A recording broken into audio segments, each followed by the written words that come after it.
Silvia. Everybody aware how the concept is? Yes? 20. Deduct 5 minutes from the display, 20 minutes each, audience and speaker. Okay. So hello everybody, I'm Silvia Crafa. I'm assistant professor at University of Padua. So I'm from academia and I have a very theoretical background because I'm used to work about formal methods, and so type theories, equational theories, logics to reason about concurrency, and especially concurrency in foundational calculus. But in this presentation, I won't talk about theory, absolutely no theory. The formal foundation of this work, you can find every detail in my webpage. In this presentation, I want to put formal method in action. I try to apply these methods on Scala and Akka code, and I'd like to have some feedback from real programmer to understand if this kind of approach could be actually useful in some real application, at least in some domain. Okay, so let's start with some motivation. In distributed systems, one of the key issues is the coordination of concurrent entities. There are different approaches to address this problem. One proposal is to structure the code according to a protocol-oriented programming style. What is it, this kind of programming? It entails thinking and programming in terms of communication protocols. So having protocols in mind and programming according to these protocols. But in order to have an effective programming style, you must have a language that actually supports this style. So a language requires, supporting protocol-oriented programming requires high-level abstraction to express and to declare these protocols, and then some other abstraction to check the protocol compliance. If you don't have it, you cannot really apply protocol-oriented programming. Don't you think it's 5 minutes. Wait for 5 minutes. I have to wait. Oh, it's okay. Okay. Please. I mean, it seems a little strong to say that you require these things when people were building message-oriented systems before, in small talk or whatever. Don't you think? I mean. But there are very different distributed systems. So this is a very general approach. And depending on the kind of system you have, protocol-oriented programming means very different things. So if you have a message passing-based distributed system, you already know that it is something related to messages, and it is what we will see. But it is not the only kind of distributed system. So this is a more general view. Thinking and programming in terms of protocol could be useful to coordinate concurrent entities. Then depending on what kind of entities you really have in your program, then protocols are different things. And different language may support this thing in very, very different way.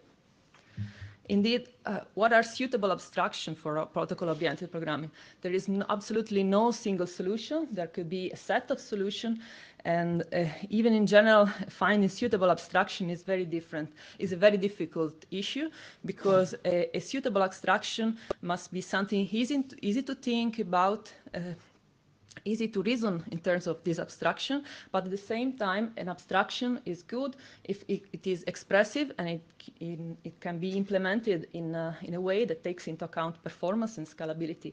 And this is a trade-off, so there are no single solution as usual.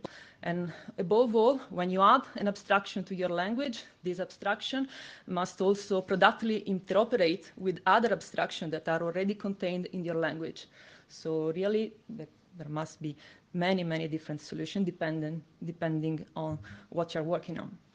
And even the distributed system can be very different in nature, as I was saying before, just as a rough distinction is between systems that are, in a sense, data-centric, that work with some amount of shared memory. These systems better fit a centralized control of distributed entities. In that kind of systems, a top-down approach to a protocol-oriented programming could be best suited. It is easier to reason in terms of a global protocol and then to project this coordination global protocol into local sub-protocols. And this is, for instance, the methodology proposed by multi-party session types. But there are systems, distributed systems, which have a very different nature, which are usually message passing oriented. They are communication centric, and the entity are built around strong isolation principles, and they take their decisions according to just local information. In this scenario, maybe there is a bottom-up technique to compose, a bottom-up technique to harmonically compose local protocols should be possibly more suited to this scenario. And don't forget that real distributed systems are not clearly either data-centric or communication-centric. They are a mix of different natures. They are hybrid, even in models. So again, there is a trade-off and no single solution. Okay, this was just for the general motivation. This is an overview of what I want to show you. It is essentially a single simple example, but it is a running example that we will discuss. It is written in Scala and Akka, and I want to show that even in the actor model, the well-known type-state-oriented programming, which is well-known in object-oriented languages, can be applied to actor systems. What is the idea of type-state-oriented programs? A type-state-oriented object is an object that has different instances in different states. So an object can change its state, and when it changes state, it offers different set of messages. An actor can also be in different states, and it can have different behaviors in each of these states. But we want that actor to handle different set of messages in those different states, and that's a key difference. We want those define actors in a stateful way, but we also want to rely on the Scala compiler, the standard Scala compiler. We don't want to add anything for the moment to this compiler, and use it to type check protocol violation. So we will do it by adding types to represent actor interfaces, and we will add typed references to actor to represent actors that are in a specific state.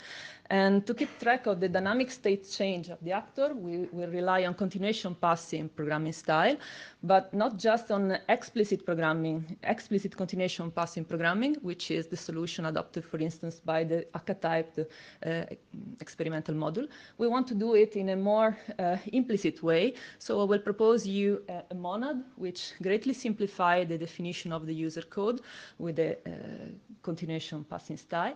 And we obviously want that this idea of different set of messages in different state, we want it to be robust, fully robust, even when the actor is accessed concurrently by different users.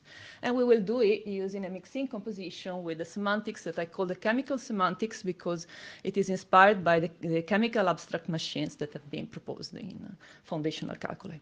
So this is the roadmap. And the take-home messages will be that according to my view, but I want an answer from you, the style of definition of a type-state-oriented actor allows you to define the actor with a clean logic and a very natural definition, and the mixing composition allows to keep this natural definition also in the complex setting. And we have a Scala compiler, which helps us to check that only the intended messages are actually handled at the intended state. So no protocol violations in this sense. But let's see.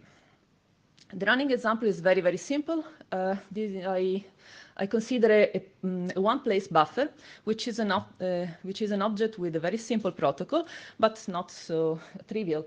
It has two different states. A buffer can be empty or full. When the buffer is in state empty, its interface only contains the insert method. You can only insert something in an empty buffer, and inserting something moves the buffer into state full, and vice versa. In the full state, you can only ask for removal of the content and move in the state to empty buffer. Very simple. You can express this protocol with a finite state machine. I'm not saying that I want to rely on finite state machine to express protocol, not at all. The language for the finite protocol is at your choice. I just use it as a picture that is easy to which is an easy representation of the protocol. So this is the protocol, but once you define this protocol, define a corresponding buffer actor is very, very simple. You define two different behaviors which correspond to the two possible states. So the two behaviors are empty and full, as the name of the states. And in each behavior, you handle just the intended message. So the empty behavior just handle the insert message, and the full behavior just handle the remove message. And you initialize the buffer with the empty behavior because the buffer initially is empty. So this is clearly a very natural definition. We have no defensive programming because we just handle the intended messages. The problem is how to make sure that this simple definition is robust in a concurrent setting. Oh, question from the audience. Fine. Yeah, great. sure. So okay. So, hi. I was wondering, so if so here in this example, you have two states, and in each state you have one message. So how would the code, how would you express, let's say, that in the empty state you have two messages? Because here the message or the state actually surfaces as a function definition. Yes, the function is a partial function which can be defined in with the number of patterns you prefer. So you can define here another case with a different message you want to handle in that state. Okay, so it would be like empty colon and then the different message? If you had another message? You add a line here with the corresponding case. Oh, I see. Each allowed message is a case class. You have to define the case class in the beginning, and then you decide which case class to handle. All right, thanks a lot. Okay, it is a partial function. Okay. Yes. How do you get the value when calling remove? Because in this simple example, you just remove the value. You empty the buffer. You're not interested, but you can define an answer message. So entering the remove will get the value to the user with an additional message, reply message. This is a simple example when you are not interested in the value. Okay, just to keep it simple. Okay. So what are the possible errors you can make? If you have just a single user, which makes this sequence of message send, well, the first message send is bad because it sends an hello message to the buffer, which is not intended to answer hello messages. So we want the compiler to signal this message send as an error. But also here you have two remove messages in sequence, and you don't want it because asking for a removal moves the buffer into the empty state, which is not able to handle a further remove message. Okay, so you have to ensure that insert and remove are in alternation, are in sequence. Okay, so this is already a difficult problem, even if you have a single user. But the setting is more complicated when you add multiple concurrent users. I ask you, so in previous example, how would the program, when it returns an error in the last example, how would that know if it's a bad state or a bad message, if messages are defined only encapsulated in a state? Well, the protocol of the buffer should, the user should be aware of the protocol.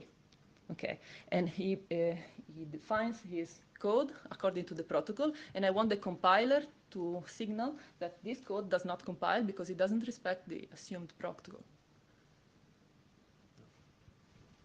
So the user will not compile. Okay.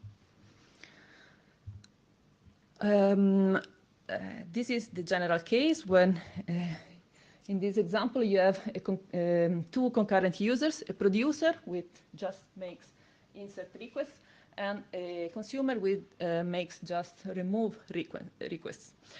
Since in this scenario there is concurrency and non-determinism, you cannot assume that insert and remove are handled in sequences. So, for instance, an insert message can arrive to the buffer when the buffer is still in the full state, so it can arrive at the wrong moment. But we want to still ensure the correctness of handling of these messages, keeping the definition of the buffer simple as up there. And this is where chemical semantic will help. But let's solve first the easy problem. So let's assume a single user, and let's try to use types to ensure that no other messages but insert and remove are admitted. The problem is that in akka, the send message tell is actually untyped because it accepts any kind of values. We want to add a layer of typing on top of this untyped sending, and we can do it by adding by wrapping the actor reference into a wrapper class, which is a typed wrapper with a generic type encoding the state of the actor. So we let types represent actor interface. So if an actor is at state T, a typed reference at type T represents an actor with interface T at state T, and it only allows messages which belongs to the interface T, which means that you can only send arguments to the type tell methods which are of type T, so which belongs to the actor interface. And once you statically type checked your message send, you use the usual tell operation. But that's clearly not enough if to represent the alternative state, right? I mean, with this type, I can send the insert message, but then I still have the same type. I can always send the insert message and never the remove message. So there's something missing there, right? It is just the beginning. Yes. Well, that's the spirit of the chess timer talk, right? Yeah, you're right. This is an actor which is at state T, but which cannot change its state, as you're saying. So it is okay for a stateful actor, but here it is, the example, which is exactly what you mentioned. Okay, you declare a buffer, which is an empty buffer, so it allows just insert messages, which belongs to the producer interface. So you compile the insertion, but once you have inserted something, you cannot remove it because your buffer is still at the previous state. So you're not tracking the dynamic change of the states. Okay. The problem is that statically, you cannot change the type of a reference. Okay, you can only assume an abstraction of all the types that reference can assume runtime.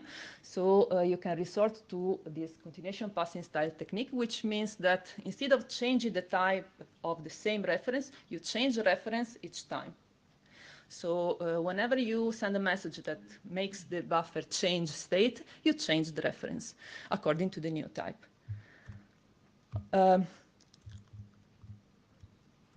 Here it is, okay. So you have to introduce continuation. You can do it in an explicit way or in an implicit way. Let's start with the explicit way, which are similar, as I said, to the akka type solution. Besides the insert and remove messages, you have to add the reply messages, which reply sending to the user the continuation at the correct type. So for instance, when you ask for an insertion, you send a value, but you also send your reference because you are waiting for a reply. So the second parameter up there, okay, is a reply to. It is a reference of the user, which is expecting an insert reply message, which carries a continuation, which is a buffer ready to be consumed. Okay, so the buffer actor has the two behaviors with just the intended messages, but besides changing its state, he also reply to the user carrying self at the new. Oops, this is a consume interface. This is how the user code is changed. Here you say that you insert something into buffer, and then you wait for an insert reply, and you use the continuation O to send remove, and so on. Okay, this is a well-typed code. it ensures that there is an alternation between insert and remove, but it is not so evident that it is a sequence of insert, remove, insert, remove. The explicit continuation makes the code a little bit involved. So what I propose is to substitute them with implicit continuation and change this code into this one. In this code, you stick to just insert and remove messages, no reply messages, and the continuation are implicitly passed by means of a monad that I will explain in a moment. But just look at the user code, which is using a monad in the for notation. Actually, it is based on the future monad. So Scala programmers that are used to programming with futures should find this notation familiar, because it is like using futures. And here you see you rebind each time. You use the same variable O that is rebound in each line to use the same O, but which have different types in each line.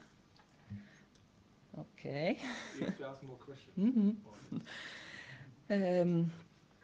Okay, I'm cheating a bit because the code which compiles is this one. You cannot have a simple O here. You have to help the compiler to with typing. So you have to use some phantom types. I don't know, entered into the details, but this is the code which actually compile. And here, if you try to make two insert, the compiler complains. Okay. So it may be a bit early for this question, but to get into just talk. So in Akka, one of the properties of an actor ref is that transparently to the consumer, the actor can, for example, crash and reinitialize itself. But then it will reinitialize to the initial state. But if you still have a typed actor ref of the second state, that could be a problem, right? Okay. I didn't consider fault tolerance problems at this stage, and this is indeed the major thing. It must come. But I think that it is useful here, the difference between the actor class and the actor reference class. And this is a wrapper around the reference class. So you can rebuild the actor class and take the same, and continue with the same actor reference, so with the same typed actor reference. That is the idea, but well, you have to decide what to do with the new starting with stage. Okay. My feeling is that when you come to fault tolerance problems, you have to consider those at the protocol level. So how to deal with protocol failure should be considered at the protocol level. And now I'm going to encode protocols as types. So if the protocol is fault tolerant in some sense, even the type would consider also these problems. But very general. Cool.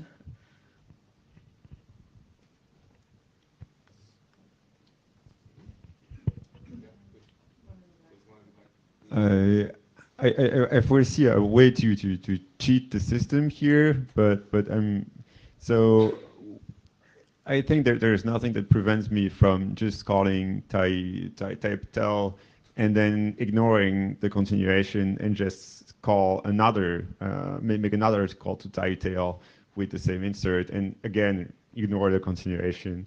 So I could fold the type system in that way, or is there any protection against that?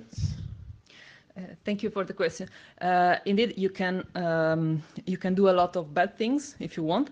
The easiest bad thing is to use the buffer reference more than once and continue to call this line. Buffer type-tel insert is well typed, and you can continue to do it. The problem is that references must be used according to an affine logic. Behind the scene, there is a linear logic, a linear typing, which takes into account how many times you use a reference. The idea is that you can use this reference at most once. How to ensure this policy? Well, if you want to ensure it statically, you must add linear types to the type system. So you have to change the compiler. You can easily do it transforming this in a runtime error. If you add to typetel a flag which says whether this typetel has been called or not, so you add to the type reference, you add a flag saying that typetel has been already called. When you try to call it the second time, it results in a throw an exception. So you moved an affine problem. You encoded the affine problem into a runtime error, but you don't like, I think, to increase the runtime errors. But this is a linear problem. Okay. I think that one. Okay, sure. Actually, my question was almost answered, but you mentioned that you need like better type system. But I mean, Haskell can actually manage that. For example, they have state monad that actually ensures that state only used once. Is it like just scala out type system not powerful enough in this case, or? Are you saying that Haskell already handles linear types? Well, I mean, you can model them because, in a sense, with their type system, you can prevent referent escape. This is like, I mean, so that's why, for example, you can sort of like encode state monad. So you use only state only once, and that's it. And type system pretty much ensure it, and without like assumption about linearity and something like. I think that the problem might be similar to this one. If you use the monad correctly as it is, okay. No, but I mean Haskell ensures like statically that you only use it only once by use of type system, and it's so. Is it just Scala not powerful enough, or? There's another completely different scenario. The linear thing in Scala is something you cannot reference. Like you don't have access to that state. There is no state like value in the system that makes yours linear. It hides it inside the monad, and that's why they become linearity. The her thing, you need to be able to explicitly talk about it. And so she can make sure that you don't use the same variable multiple times. Yeah. If you hide the reference and you let just the monad to handle the reference, you can design the monad so that it makes it correctly. But once the reference is exposed. So what happens if you have two references to the same actor, and both references are in the empty state, and they both try to insert at the same time? Yeah, this is indeed what I'm going to. Let's go to the answer. The example is this one. You have just a buffer which is shared by two users which want to use it in a different way, but at the same time. Each one cannot assume that the state is empty or full, because the state might be changed by the other actor. So how is address this problem? In actor type, you can change the state, but in each state you must handle the same interface. Okay, so this is an easy solution, because you say that both in empty and full you can handle both insert and remove. So actually the state changes, but not the interface. What I'm doing here, the solution is resorting to the chemical idea. The chemical model of concurrency looks at the concurrent system in this way. A state is a soup of messages that have been sent to the concurrent entities. The behavior of the system is written in terms of reaction rules, and a reaction rule consumes a set of messages and produces a new set of messages. This is the chemical idea. And main point is that you keep a molecule until a reaction is triggered. And our solution is indeed keeping an incoming message until it is the correct time to handle that message. Okay? So we keep an incoming message which belongs to the protocol. So we keep a protocol message until the buffer enters the correct state to handle that message. And so these were the buffer with two behaviors. We just handle insert and remove. And to make it robust with the chemical semantics, you mix in the chemical trait. You see that the behavior still define the intended messages. What changed was this chemical react and chemical become. So the magic is there. And Chemical React just stashes the incoming messages, and when enters the correct state, it unstashes the stashed messages and handles them because it is the right moment. So this is the magic. What you just described is a recipe for disaster-oriented production system, because it will lead to the queue explosion, and like if you have an unbound buffer, it will explode eventually. Mm-hmm. Okay, thanks for pointing it. Indeed, scalability problems must be taken into account. At this stage, I didn't consider them, but one idea is that what you keep and at which time keeping what, I'd like to link this to types. So at the moment, I just keep I just keep messages that are tagged with a special trait, protocol message, but I can do it more in a more fine-grained way using subtypes. So I do not want to keep all the messages, but just those that eventually will be handled. And I think that this kind of problem might be addressed using this fine-grained typing, but who knows?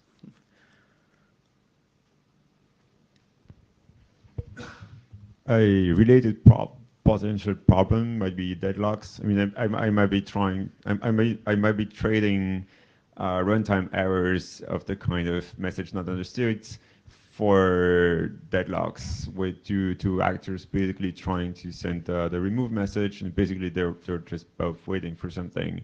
And in that case, I might prefer to actually have my runtime error saying there is something wrong here than just observing, well, not observing anything, which is what deadlocks typically do. Okay. You want to answer that directly? And also on a similar topic, do you have any way to represent timeouts or like invariants for any time-related thing? Like I don't want, for instance, as a client of an actor to wait for more than n seconds. Okay, not explicitly, not yet, but the monad I'm writing here, okay, is based on the future monad. So you have a timeout, implicit timeout when you use monad, when you use future. So, well, behind the scene. But I agree that for a robust version of this approach, you must handle also explicit timeouts. So similar to what he said, you kind of run back into the Erlang problem of A, you're keeping messages around in the stash, and B, every time you change state, basically you have to look through the stash like, is there something I can apply this to now, right? So you kind of have to look both through the stash and to the new messages to see, okay, which one can I take now, right? And the standard solution to this in Erlang was basically to always have an handle all case, which makes the whole thing completely pointless, right? Mm-hmm. I mean, then you basically, everything you did was like, okay, and I'm just gonna sidestep it because practically it's not helpful. So. Yeah, yes, I'm hoping, and I'm asking you if you see that instead of keeping everything, you rely on types saying what to keep. Here, the trait, you can decide when mixing this trait in or not, and what kind of, which typed messages you keep and which not. Even if they're protocol messages, you might still end up, the protocol just being such that the state that actually takes this message is so rare that it still ends up being there for almost forever. Let me show this example. Okay. Okay, this is a much a bigger protocol. This is a Bookshop server. You can initially add a number of books you want, and then you can check out. There are a lot of states. Each round is a state. I don't want to keep all these messages. When I decide how much interleaving I want in my program, I decide which message to take. For instance, if I decide to keep only the message that starts an interaction with a new user, I just keep the add message and I skip all the others. If I want to much more interleaving, I start to keep both add and checkout messages. So I can be really fine-grained if I decide which message marked with a trait and which not. All right, can you go back to the slide with the two users? Yeah. So one thing to observe is that neither of these users will type check using the same actor type. Right, according to your system, you can only have an insert after remove, after an insert, so you wouldn't be able to write such programs.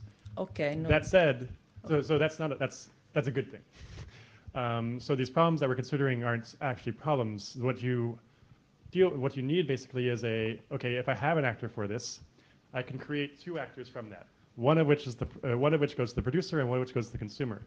And these two actors coordinate with each other. So basically, they say, okay, I've made a choice that's been inserted. Now it's your turn to make a choice that's inserted. And you can choose synchronization policy that you want. So you could either have both sides be synchronous, right? The insert basically waits every single time, or you could have it be asynchronous and you queue up a bunch of methods or messages using an unbounded buffer. So all these different situations are because all these complaints are because different situations need different solutions. And you can make that something that people could do manually or provide convenient libraries for doing that for them rather than have a global solution that everyone has to use.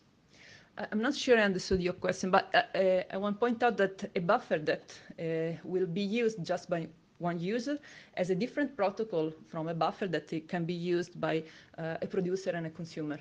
So once first of all, you think in terms of protocols. So if your buffer is intended to be used in this mode, it will have an according protocol. So here, in this protocol, the answer to an insert will go back to the producer as again a type which allows a second producer.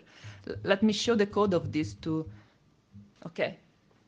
Here you have the producer, which receives a buffer reference, which has the interface, producer interface, and it will not change its interface because its protocol is continuously inserting messages, while the consumer receives the buffer as with a consumer interface, which will never change, and the same buffer is shared, and the contravariance of the type reference allows you to share the buffer with the correct subtypes. Right.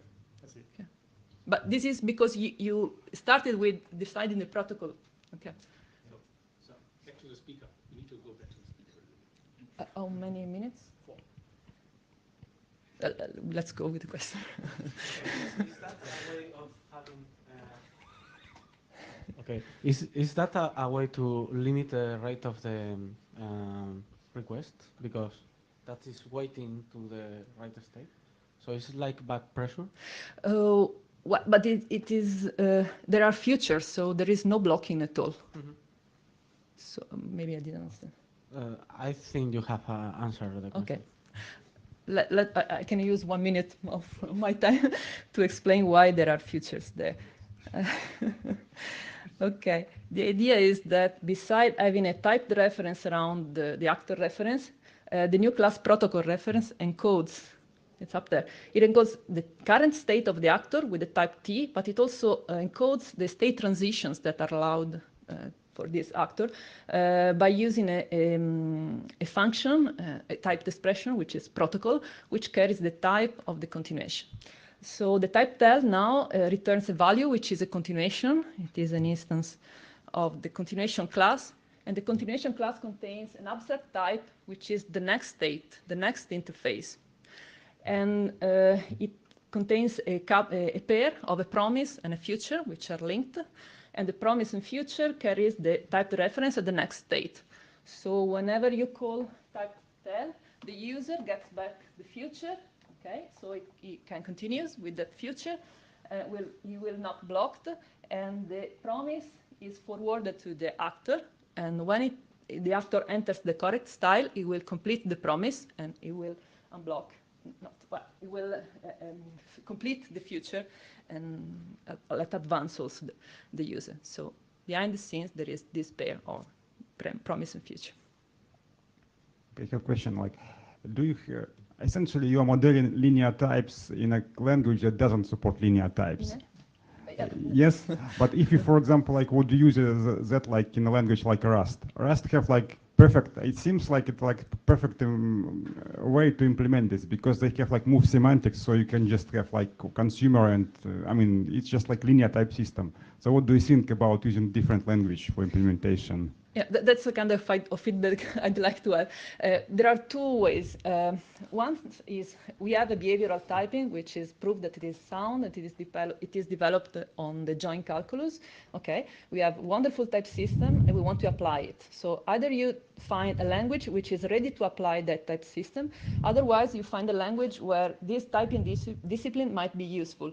So my idea is that actor programmer can profit from protocol-oriented programming using that kind of type. If yes, it may be worth to further explore the Scala compiler to add what it is not there. Otherwise, if you say that Rust might be a more suitable language, well, what kind of program application written in Rust? Well, very small one, but yeah. But yeah, I understand. Yeah, now I see. That's the point. It's like your point. 1 minute, so I'll get to conclusion.